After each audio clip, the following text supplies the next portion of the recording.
Hello, and welcome to another edition of the Archeryshack Shop Talk Podcast. I'm Jeremy. I'm TJ.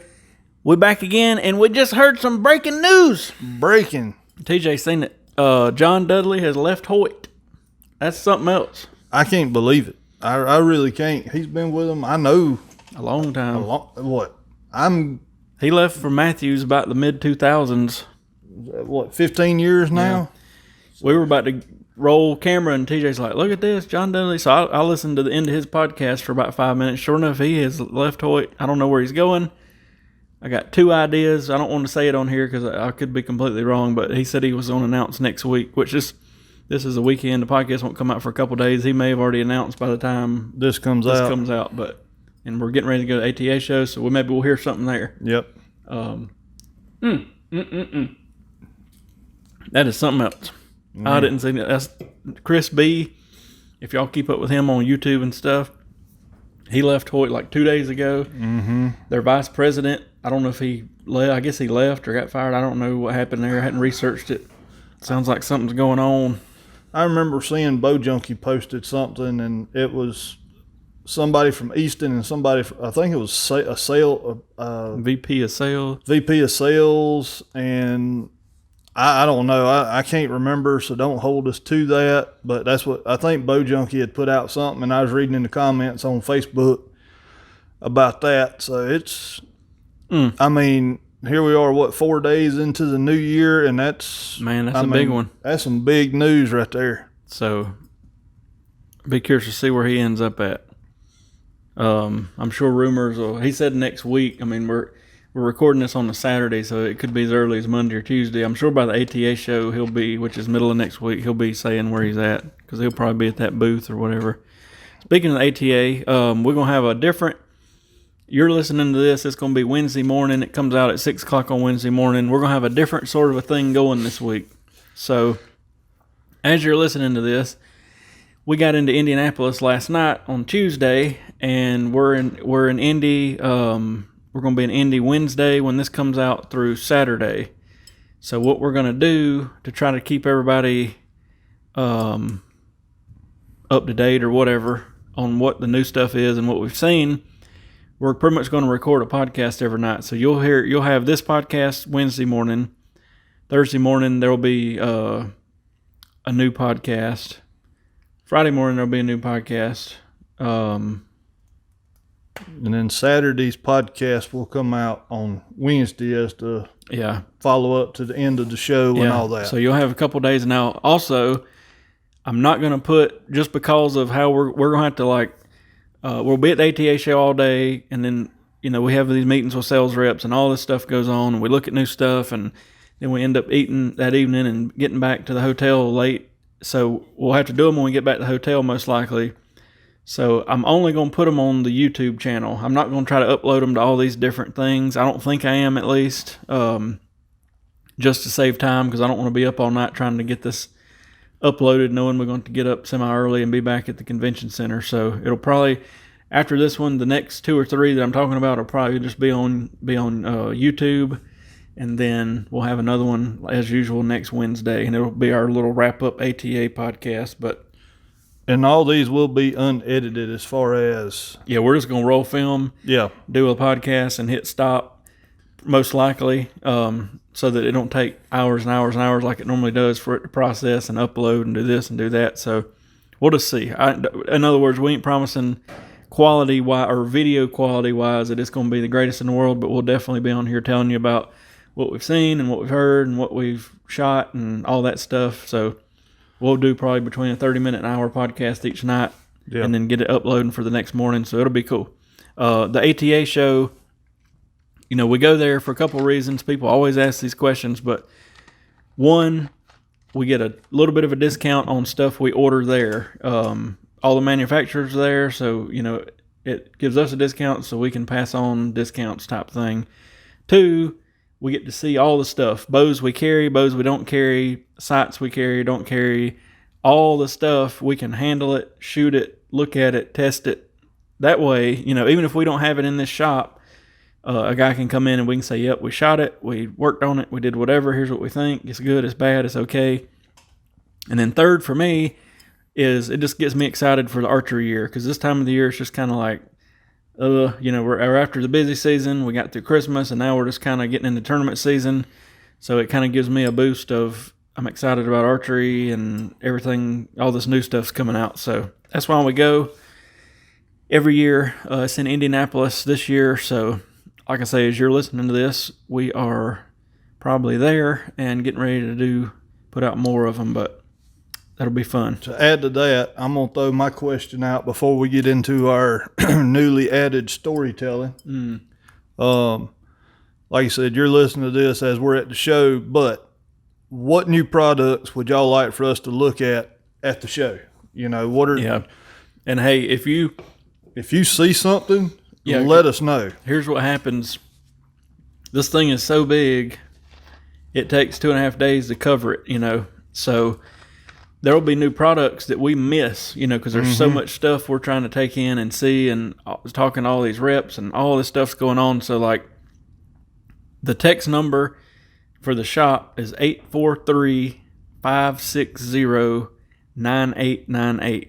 Text that number, or you can even email archeryshack@gmail.com, because I'm, checking my phone a good bit here and there. So if you see something cool, text us, because we may miss it. Make sure we see it. Because I've got back to the hotel before and brought up Archery Talk, and they'll be talking about, I remember when the Garmin site came out, I had walked right past the Garmin booth because I thought, I don't need to look at GPS or anything like that. And there was a dang site that I'd completely missed. So somebody had posted about it, and I went back the next day and made sure I scoped it out. So stuff like that helps.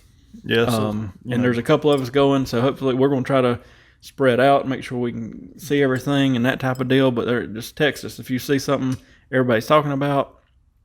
I'd greatly appreciate it, and we can get to it and possibly cover it on our little podcast thing we're going to do from the room. But and you can also send us a message on Facebook on our shop page at the Archery Shack. Yeah, there's 1,000 ways to get a hold of us. But the Facebook page and the text line will probably be the two biggest ways to get a hold of us. Yeah, and again, that's 843-560-9898.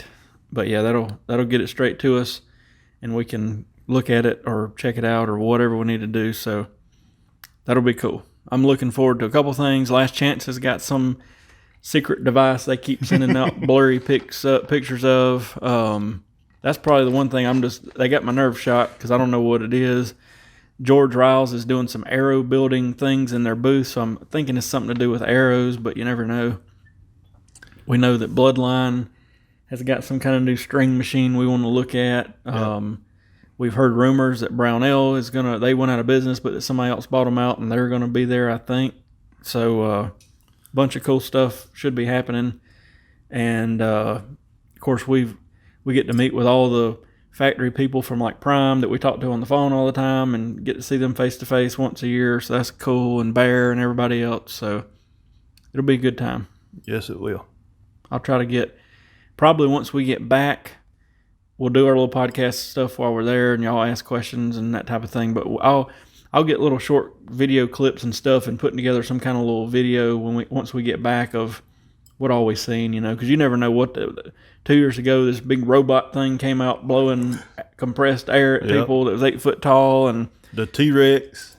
Yeah, there's a Reinhardt T-Rex that walks around that's about 10 foot tall, and there's 18-wheeler tanks, glass tanks that you shoot bowfish and stuff down. I mean, there's just all kind of stuff that you'd never see. So we'll try to bring y'all along with us and hopefully let you see some stuff. I think we got some questions from the last podcast. People texted and Facebooked in. T-Bob's going to bring them up. You don't want to talk about any stories? Oh, stories. Let's talk about ATA stories. Well, I wrote down a couple because here in a couple months, the Reinhardt is coming back to Homer, Georgia again. Remember the first year we rolled up and they had the giraffe. When you come in, it was under the bridge right there. Yeah, so there's it's not an interstate, but it's a major highway that had 2 bridges with 2 lanes on them apiece that went down through there. And the giraffe, you could see off of the bridge, and we get there. Yeah. And we get there, and when you go to register, somebody was freaking out. And they're like, the cops are on the way. The cops are on the way. We have no clue what's going on. And come to find out, somebody had thought the zoo was in town or the circus was in town. Mm-hmm. And they had lost a giraffe and called the cops and told them where they could find the giraffe. And so the R100 people end up having to call in and say, no, it's a target. Yeah. We're having a 3D shoot. Yeah, and that's no joke. The R100 people, one of those guys is the one that was telling us. I mean, that's something else. And then this one happened. We didn't get to go this past year, but we went the year before, and they opened it up on Friday. Well, we was able to shoot the African course, and that's where your giraffes and all your exotic targets are that you don't shoot. Well, they switched it up. They put the giraffe out in the field like the third or fourth target. Well, if you've shot a R100, you know with the giraffe, they normally have an 8 or 10 foot A-frame ladder that you climb up and pull your airs with. No ladder. There was no ladder. And so we shoot and everything, and we're thinking, this joker's what, 62 yards or something like that from us, and we're sitting there, yeah, we'll be able to. I mean, I'm 6'4", and I'm like, with my arm span, I should be able to reach up and grab them airs. Oh, no. Boy, was I wrong. And it just went downhill from there. We were shooting with a guy, and we was like, okay, we're flipping a coin who was going to get on somebody's shoulder. We tried to get his boy up there. He couldn't get him out. Then they just said, they were like, you the littlest one of us all. And I'm like, I'm a 230-pounder. I'm not small. They about broke my femur, but I ended up getting up there, and I got him out, but my leg hurt the rest of the day. I went to go sideways, and that guy in particular, he grabbed like my whole leg and just snatched it back straight. And I was like, good God, man. But it was something else. Oh, man. I was going to tell one more story. The first year Mikey went with us, we got to get him on here. Yeah, we do. To the ATA. We got to Louisville, Kentucky that year and got to the hotel. And he looks at me and says, I left my wallet at home. And I said, Mikey Johnson, we are in Louisville, Kentucky, and you don't have a wallet? And he said, no, I don't have a wallet. So we had to make do with what he had, but there's always something going on. You never know what liable to be going on when we go on these trips. So no, it's a good time. Yes, it is. Anyway, we got some questions that T-Bob has got over there. Yep. We'll see what y'all are coming up with this week. Well, the first question we got comes from the texter in the 864 is, have y'all shot the Chinese bows yet, and what are your thoughts? I've shot one of them, and it was a look-alike Matthews bow. And the guy said he got it brand new off of like eBay or Amazon or whatever for like $400. It looked like a chill. And looks-wise, it really looked just like it. But, man, that thing vibrated, and it was awful. It was an awful shooting bow. Now, I've heard, and I actually want to look at them, the dye bow, I guess is how you say it. They're being imported into the United States through 30-06, and I've heard rumors that they shoot pretty good, and they look like a mixture of a Matthews and an Elite. Somebody put on there it looked like Matthews and Elite had a baby. But they're going to actually have them at the show, and I want to shoot them because they are substantially cheaper. Mm-hmm. And I know they're not made in the United States, but I've already noticed on my Facebook where a couple shops are already carrying them. So, I'll say this, is I'm as United States as it comes, but it seems like customers that come in, whatever's cheaper is what people buy. That's been the big trend here lately. Just they don't care. Whatever's cheaper is what they buy. So, I'm not saying we're going to stock them or anything like that, but I'm curious to shoot one. Yeah, I will say that. Just to see what they feel like and what they look like. But I think we've seen that one. Yeah. I mean, there's another one, I think, on Amazon. We've seen two. DeJuan, he's got one of them. But it's like it's a lower end meant to be bow. I think he got it for like $200. It's it puts you in the mind of a mixture of a diamond and maybe a mission bow. Yeah. And it shoots rough, but we put new strings on it. The strings on it were awful. Yeah. And it was okay, but for a $200 bow, it was okay. Yeah. But so, Anyway, that's what I think. I don't know. It just makes me wonder, as far as like a warranty, you're probably screwed. You will send it back to China. But I guess, I don't know. We'll just see where that goes from here. Next question comes in from the texter from the 910, and this is a good question. What's a bow you wish you still had?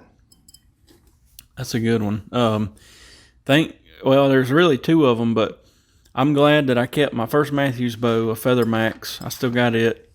Won't get rid of it. I wish I'd have kept. I had a Browning Micro Midas that was my first real compound bow. I wish I'd have kept it. And then I had a Matthews Q2 that I shot great and really loved. I should have never got rid of it, but I'd really like to have that Browning Micro Midas again, just because it was sort of I had a bow before that, but it was just a kind of a junky whatever.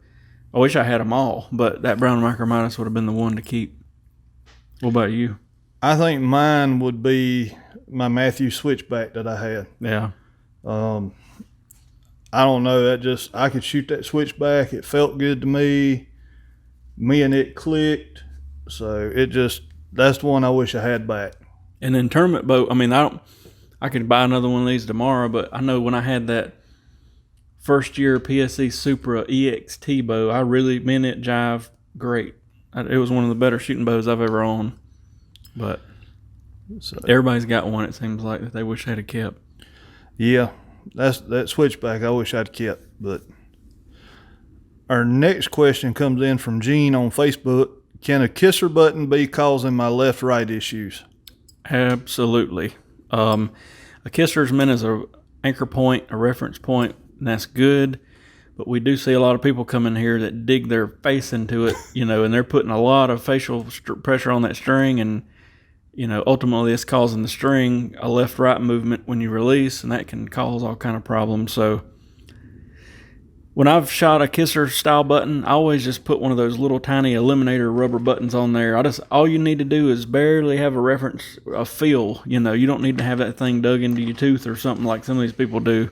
Oh man, we've had them come in look like a squirrel got a hold of them. That's no joke. They biting on them. Yeah, they snagging on them. It's something else. They get drawn. I guess they get hungry in the tree stand. They draw back and they chew on their kisser button because it looks like a piece of licorice. Yeah. But anyway, yeah, absolutely. Don't anything pushing into that string is going to cause trouble. So be careful. There's a new nose button by Bomar. We ordered one and sold it like the next day, and it's got these little sharp spikes. I want to call it. It's plastic, but it's little ridges on it to where you pull it back and it touches you on the nose and you kind of get that same reference point. I thought that was a good idea. A kisser button, I've shot them before. I'm not for or against, but a lot of people that come in here, I think they use them the wrong way. Like you say, they over chewing on them things and it ain't really what it's made for. Yeah. They're going to lose a tooth. Okay. Our next question comes in from Jason from Facebook. How much is a chronograph? How much is roughly a little over $100 for a decent one. Now I know they make the one that screws in the stabilizer. I don't know how much it is. I don't either. I did. Now this has been a few years back. I did read on Archery Talk, I think it was, or I read on a forum somewhere that now I could be completely wrong, so don't hold this to me. But I think a lot of people said there was a lot of inconsistencies with that one that screwed into the stabilizer. Really? I was just going to bring it up real quick. I know when it came out, and this has been 10 plus years ago now, but there was a lot of talk about it, but I hadn't, and I have seen one and tried one, and I didn't think it was good or bad. It'd be good for like a at-home shop type of thing. Looks like the one, I just randomly brought one up on Google. It was 120. I don't know if that's the normal one or not, but like a competition electronics regular chronograph is 130 on Lancaster. There's one as cheap as $100, so around $100. Sometimes you got to buy that light kit that's $30 or $40 extra, but that's pretty much it. It's nice to have, if you got a little home shop or whatever, it's nice to have a chronograph. Mm-hmm. And our next question come in from the 705. Did y'all hear Pearson closed down? Yeah, that was something else. Yeah, Last year at the ATA, we thought that Pearson, a couple of those bows were some of the better shooting bows there. And we had some boys from Georgia shooting them. I think a couple were even on some sort of pro staff. And we considered Pearson was the oldest bow company still left in the United States. So I guess that's no longer true. But yeah, I read about that, Pat, last week. That is something else. It is. And I hate it. I really do. But I guess we're getting into those there's so many companies that's closed down in the last 12 months, archery wise, but we're getting into that, like, you either survive or you out of business. Because I mean, you got to, social media is everything. If you're not out there, Pearson, you never heard anything about them. If you're not out there putting yourself, your brand out there, I guess is what I'm saying, then you're not going anywhere. Yeah. So, but yeah, I hate it. They had a good shooting bow, and I wish somebody would pick it back up. I mean, those bows I had last year shot real good, but we'll see. You never know, they might, but yep. Who knows? Our next question comes in from a texter from the 724. I have peep rotation on a new bear bow. How do I fix?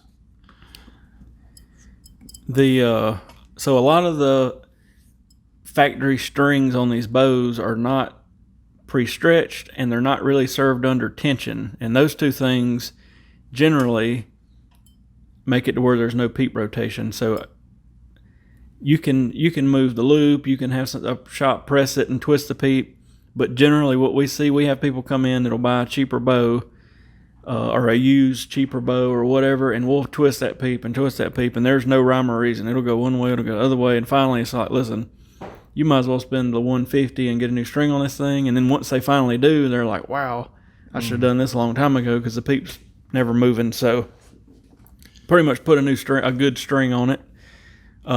Pretty much, I guess any bow, it's hard in general. Any bow under about $500 is probably going to have a junk string. And then even the bows more than that may or may not, have a decent string. We had a guy I talked to a couple days ago.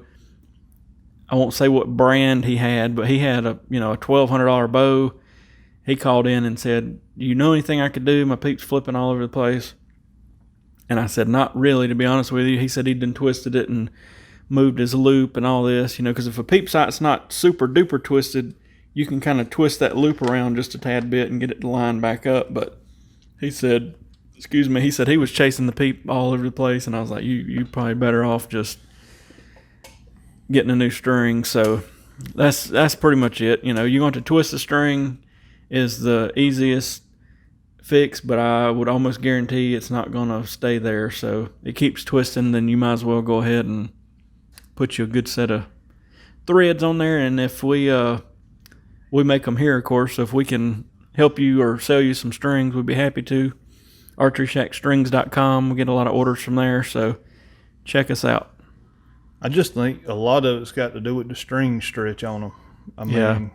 Well, as much as I do, you don't have much tension and you serve them, then they're kind of binding up under the serving, and then you just get them back to length and don't stretch them. There's a like when we put them on our 400-pound stretchers, for about 20 minutes they move a good bit, and then they just stop. So I don't know. Put a good string on it. But and to also add to that, most of these companies are making these strings as fast as they can to get them out on bows and everything. So, but like you said, get a good set of strings if you keep having problems with it. Yeah.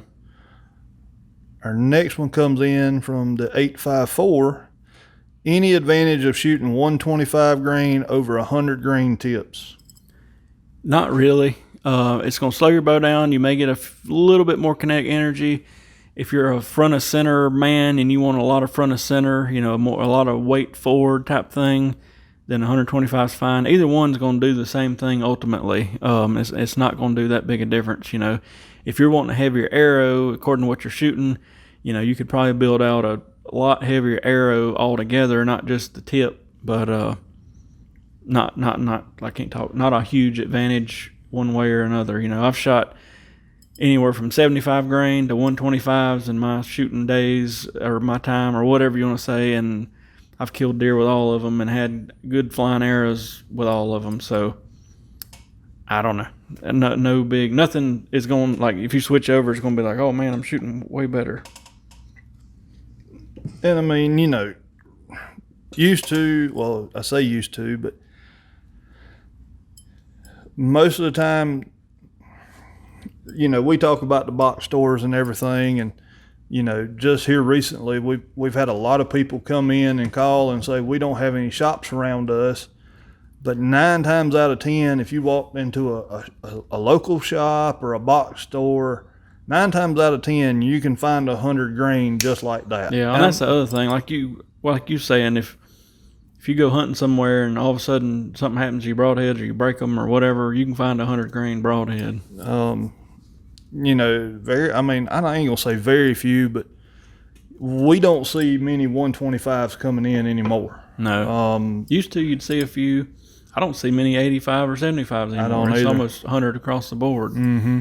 But that's just something, that's something I look at too, because I thought about switching to a 125 just to tinker with, and I'm sitting and I got to thinking, well, which I'll probably never make it out west or somewhere to hunt, but you walk into a Academy, a Dick's, or whatever, a Bass Pro, Cabela's, they're gonna have a good supply of 100 grains in there. So that's kind of what I looked at, just always just in case. But well, that's all I got on questions. Thank y'all for sending them in, and keep on sending them in. Oh yeah. But our hunting season here just ended, so hope everybody had a good.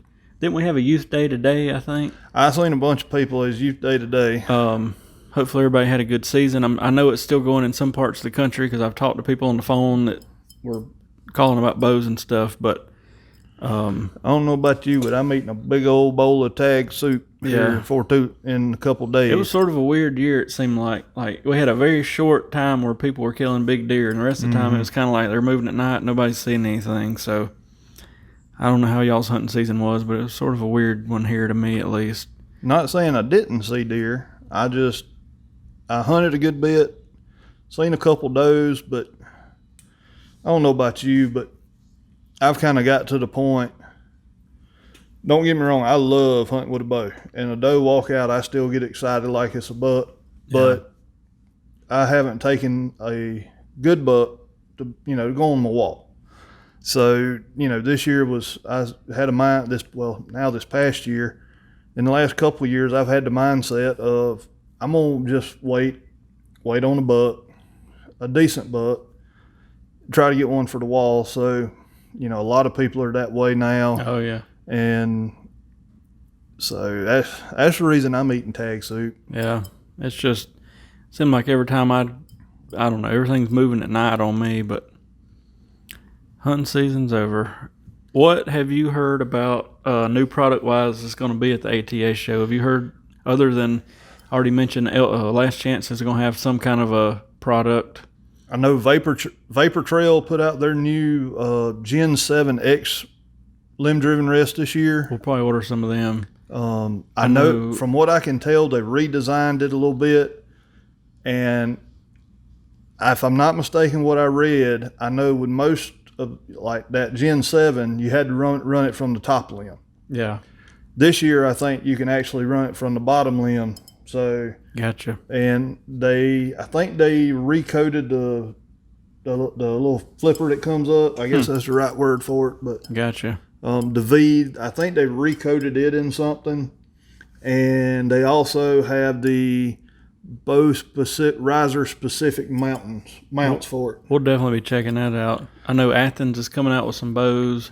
Yep. Athens is one of those companies, they only come every couple years to the ATA, and I know they're a super small company, but they got some good looking bows, and we've actually had like 2 of them come in the shop in the last month from random people, so I'll just be curious to see what they do. What else? I don't think Hampsky has said anything. I was kind of waiting on them. Yeah, there's a new specialty peep geared toward the hunting crowd with verifiers and stuff. That's about all I've heard. I think I'm sure there'll be new broadhead stuff, but I hadn't heard much yet. I hadn't either. Rumor had it that G5 was doing something, but I heard something about a solid blade Montec with no vented holes. I don't know if that's true or not, but that's what I'd heard. I mean, that's a rumor that we'd heard. I know Bonin come out with a new fletching geared towards traditional shooters called the Griffin. I haven't seen that. It's worth taking a look at. It's kind of out there a little bit. Is it? I'll have to scope that out. I know they released that. I hadn't seen the new Black Eagle Revelation arrow in person yet. I hadn't either. I'm not planning on getting any because it's like a $300 a dozen small diameter tournament geared field arrow, but I would like to see them just to say I've tinkered with them.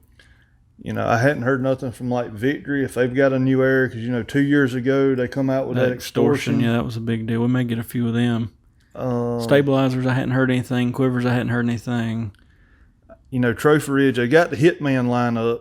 Yeah. You know, the hunting side. Well, they actually come out with tournament bars this year. Yeah. Excel released. They've already released their, you know, they come out with the center point, front bar, or front quick disconnect. They got a V-bar and then just a regular sidebar bracket. And they also have stepped into the stabilizer market too. I seen something about that. I'll be curious to look at that. And I hadn't seen the Trophy Ridge ones in person. They look, from what I can tell, they look exactly like the Hitmans. They're just longer. Trying to think of what else I've seen. I hadn't seen much else stabilizer wise.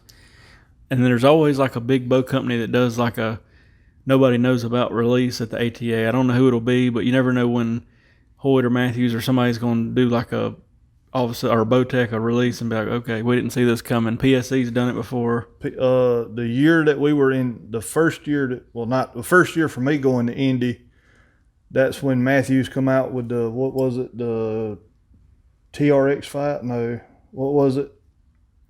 Oh, man. TX5 or something like that? No, it was that cheaper one that looked like the older, like the chill type stuff. The I can't think of the name. I can't of it. either. But they came out with that at the show. Obsession did that HB30, I think it was. Yep, 33. 33, and then or no, they came out with a something 30. It wasn't HB. It was the I know FX30 or something like that. Yeah, something like that. And then Elite. Yeah, they've done some stuff. They did a Ritual 35 one time and all this. So I'll be curious to see. There'll be some stuff in the crossbow world. I don't know what's going on. Raven or whoever may come out with something cool. So we will keep y'all posted on that.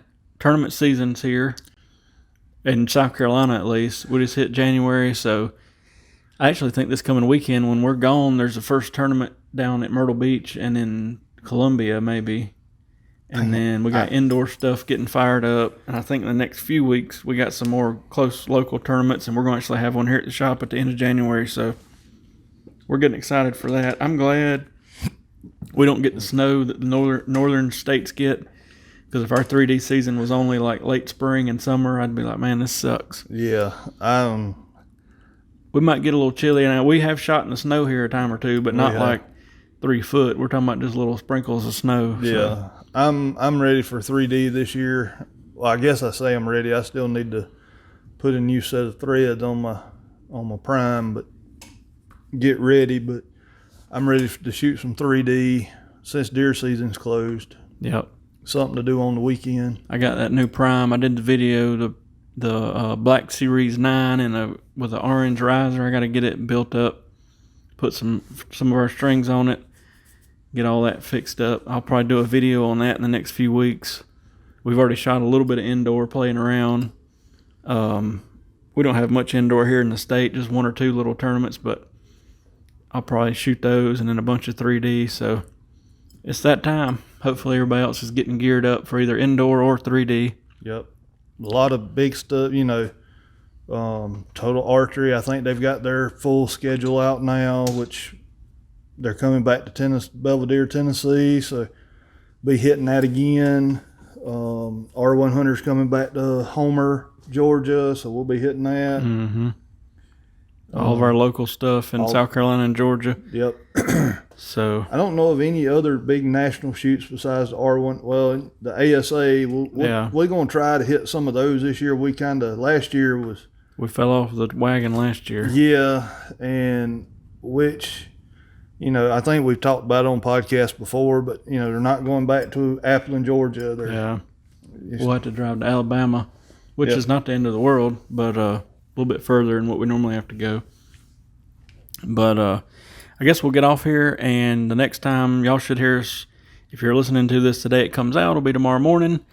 If you're listening to it later, then listen to our little ATA series of things we do. But thanks for listening, and we'll catch y'all next time. Take it easy.